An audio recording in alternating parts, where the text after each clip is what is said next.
Hey everybody, it's Jason Blahal with Ice Cream Fitness here, and once again it is time for the Monday Q&A, so let's get right into these questions. First question. Is it normal for my sumo deadlift to be much weaker than my conventional deadlift? I have a long torso and short limbs. Yeah, absolutely. The sumo deadlift is only a superior movement for some people. And I would say, even though it is a partial, and I'm not a big fan of the sumo deadlift because of that for some reasons, I think it should be re-looked at as far as competition because it's basically a partial and it gives people with certain leverages the ability to lift an extra 100 pounds because they have really long arms and a short torso because they're just doing a very, very short range of motion. But that's another argument completely. Yeah, it has to do with individual leverages. With you having short arms and a long torso, the sumo may not be the best choice for you. And like with any other lift variation, how wide you squat and how you do deadlifts and bench press and all these things, your best numbers are going to be based upon your individual leverages, limb lengths, and ratios, and you have to find that sweet spot for you personally as far as getting the best leverages to produce the best numbers. So it's perfectly normal. And I would say that for 3/4 of people, the conventional is going to be stronger than the sumo. It's just for people with certain proportions, the sumo is just dramatically better. And it's because of their leverages and the fact that for them it is such a short range of motion that they're just extremely powerful on it because they're doing a half rep. Alright, next question. Are back-off sets a useful tool for hypertrophy and strength? Yeah, absolutely, they can be. I don't think they should be overused necessarily, but I use them from time to time.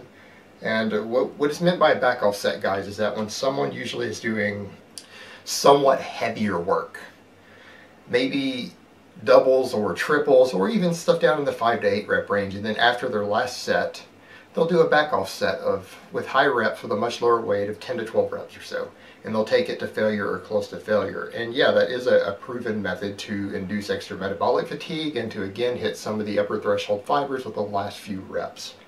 So it's a good hypertrophy tool more than strength, but in theory it could add a little bit of strength. And that's something I think people need to remember, and they forget when we get into this debate of strength versus hypertrophy, which you guys know I'm not a fan of. No matter how you look at the subject, all exercise physiologists are going to universally agree that it is virtually impossible to completely separate the two. There will always be some overlap. If you train for hypertrophy using the 10 rep type system and you get bigger and your performance goes up on 10 reps, your 1 rep max will go up a little bit. So you can't not get stronger by getting bigger and increasing performance. Now you can do that with drugs, but for someone who's not using a lot of drugs, you will not get bigger without getting stronger. You cannot do it. And by that same token, even if you're using exclusively low rep power work, you're going to get bigger if you get stronger. Now, not all strength is directly related to hypertrophy, but the two are interlaced. It is impossible to get significantly stronger without inducing hypertrophy. It cannot be done. Because those neural pathways and the other things will get exhausted relatively quickly, and you're very quickly going to reach a point to where you can't add another 5 pounds to a lift without getting bigger. That's just reality. Alright, last question in part 1. Your thoughts on Big Ramy, and does he exemplify that modern bodybuilding is all about who has the best drugs and who can take the most? I don't really have thoughts on Big Ramy because I'm not really following pro bodybuilding that much anymore. I probably won't know for 2 weeks who won the Mr. Olympia coming up.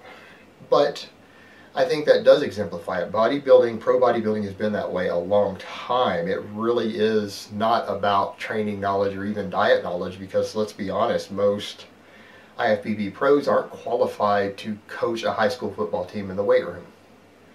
That team is not going to get bigger and stronger unless they're injecting them with all the shit they're using too. And you put that into perspective, that's what it is about. It is about genetics, but one of the biggest components of the genetics for IFBB or just about any sport is the capacity to handle and utilize excessively high doses of whatever drugs you're using in your sports with minimal side effects and without it killing you.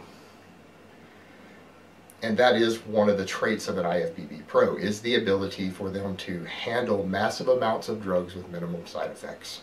And that is part of what we mean by good genetics for bodybuilding. And Big Ramy exemplifies that. That's what happens. That's what you get when you have a millionaire or a multimillionaire who is willing to invest in a bodybuilder, and they're willing to get them $100,000 worth of drugs a year. That's how you can produce a Big Ramy.